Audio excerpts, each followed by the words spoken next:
There's an old quote that goes, if you have integrity, nothing else matters. If you don't have integrity, nothing else matters. When you hear that quote, you may marvel at how profound it sounds, but it literally does nothing to teach anything about what integrity is, how to use it, or why it matters. Most people think they know the answers to those questions and believe they have integrity, but as soon as you scratch the surface, it's easy to see they don't. So let's go through these real and practical questions and discover how integrity is both a simple idea and has very practical uses in everyday life.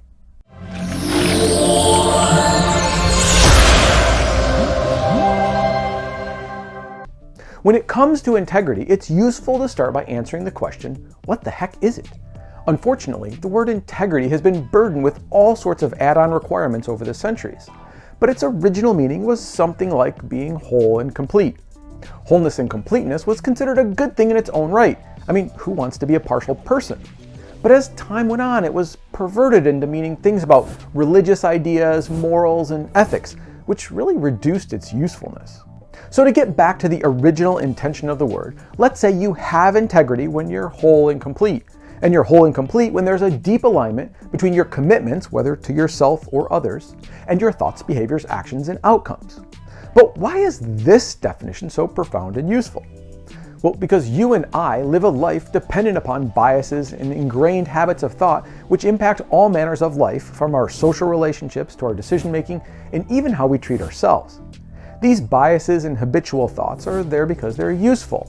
You don't even know that they're there until they become a critical problem. But make no mistake, they're secretly working behind the scenes, guiding your life around, sometimes in really unhelpful ways, leading you away from your commitments to yourself and others, which you're unable to see for two key reasons. First, maybe they haven't led to anything really bad happening yet.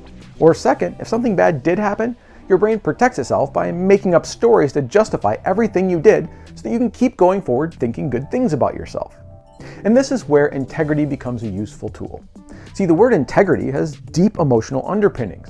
When you find yourself not having integrity, it pushes a lot of emotional triggers. Think about it.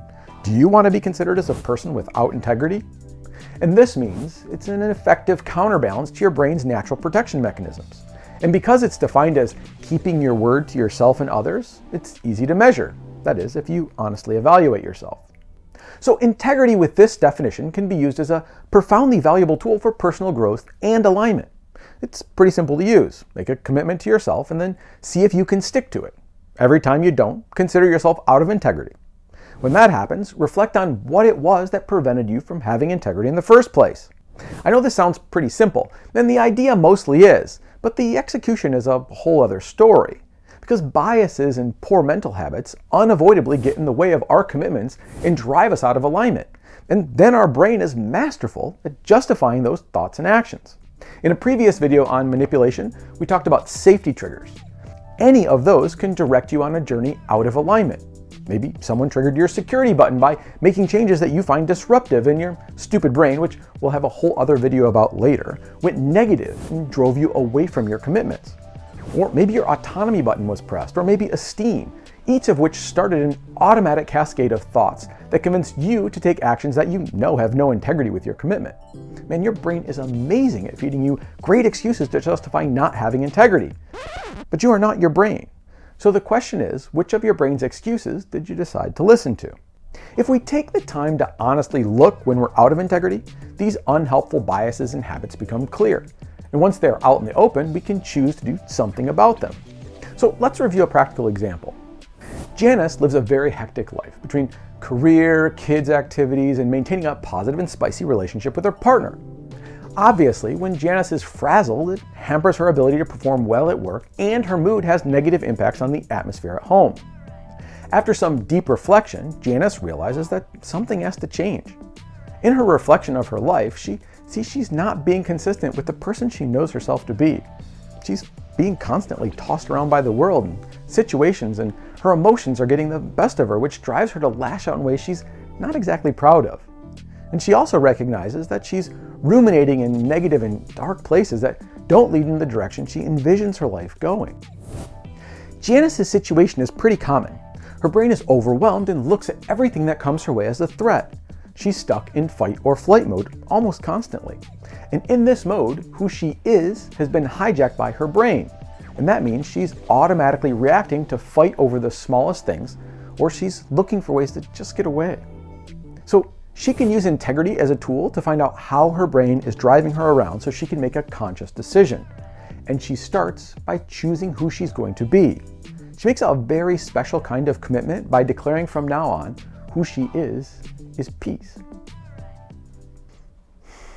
The discussion about being and what it is to be is a whole other video.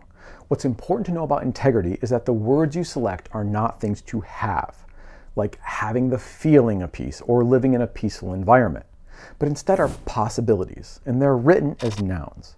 So for Janice in this example, peace is defined as a way of being that stands in the present and can be with whatever is so in the present in a way that allows for the freedom to experience all the goodness life has to offer. I know this may seem very tedious, but it has deep purpose, so just go with it for now, and we'll cover more about this in future videos. In the meantime, I'll put a few being words with example definitions below the video to give you a sense of how they work. And keep an eye out for the video that explains being in detail. It's a pretty deep and cool topic. So Janice declared that she was taking on peace. She doesn't say she is peaceful or promise herself she will be a more peaceful person. These are brain traps that invite procrastination and resignation, because will be can always come tomorrow. And saying you are peaceful when, let's face it, you're going to be catching yourself not being peaceful very often. And all that's going to do is allow your brain to resign you to the fact that you're not that and encourage you to just give up. So she uses it in the noun form and keeps it present tense by saying, I am peace, which helps her brain avoid these traps by making it into a type of mantra that can be used in any instant. And let's face it, the only time being peace really matters anyways is right now. So Janice goes into her work, and when chaos hits, she reminds herself of her declaration. She starts to see her brain getting triggered and then going into unhelpful rumination about how things should be. She catches herself just before she starts to react and forces her brain to consider how she can have integrity with her declaration of being peace instead of just reacting. Today, she decided she would look at the chaos as job security and just tell her brain reassuringly that she'll get done the things she can and the rest will still be there tomorrow. She even chuckles to herself, noting that no one's going to steal her work because nobody else wants to do it.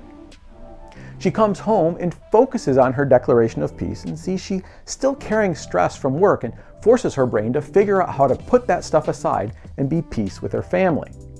When her son or partner do something that triggers her, she focuses on her declaration and works out how to be peace despite the situation. Today, she caught herself getting overly upset at a mess her son was creating while playing and decided to take on a different perspective in the moment, seeing the humor in the mess and recognizing she might miss these moments when he was older. When her partner made a slightly callous comment about dinner, she caught herself almost lashing out at him and instead decided to take a deep breath and just ignore the comment. She figured he probably had a rough day and took a mental note to explain to him her little secret about integrity after they put their son to bed. Janice will have a long journey to have full integrity with her declaration of peace, but she has a good start. Her brain will still get the best of her often, especially at the start. But over time, as she focuses on maintaining integrity with her declaration, she'll actually rewire her brain and its habits to be more aligned with her word.